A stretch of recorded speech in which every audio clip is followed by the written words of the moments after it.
Choice பண்ணதுனால அவன் வாழ்க்கையே இன்னைக்கு பிறக்கிற அத்தனை மனுக்களும் தவறான பாவத்துல தான் பிறக்கிறது. ஏன்னா அந்த ஒரு மனிதனுடைய அது கடவுள் கொடுத்த சாய்ஸ், கடவுள் கொடுத்த இமேஜ், கடவுள் கொடுத்த அந்த ரூபம். அப்ப அவன் செய்த பாவம் இன்னைக்கு இருக்கிற ஒட்டுமொத்த மனுக்குலத்தை என்ன செய்கிறது? எஃபெக்ட் பண்ணுகிறது. ஆனா இங்க சொல்லிட்டாருன்னா இது எல்லாம் இருக்குது, உனக்கு முன்னாடி இருக்குது, ஆனா நீ அதை தெரிந்து கொள்கிற உரிமை கொடுத்தாரு. இப்ப நீ எதை இது டெஃபினட்டா இதுதான் தெரிந்து கொள் அப்படின்னா ஜீவனைத்தான் தெரிந்து கொள். எதை தெரிந்து கொள்ளணும்? ஜீவனை. choose the life. ஆனா ஆதாம் அதை இழந்தான். அங்க மரணமும் ஜீவன் இருந்தது, அவன் மரணத்தை சூஸ் பண்ணான்.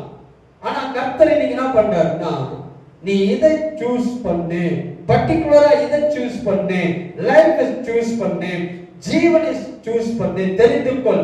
ஏன்னா நீயும் உன் சந்ததியும் பிழைக்கும்படி நீ எதை தெரிந்து கொள். ஏன்னா உங்க உலகத்தை நீங்க மாத்தணும்னா உங்க வார்த்தையை மாத்த வேண்டும். இன்னும் சொல்ல போனா நீங்க பேசுகிற உலகத்துல தான் உங்களால இருக்க முடியும். நீங்க எதை பேசுறீங்களோ அந்த உலகத்துல தான் நீங்க போவீங்க.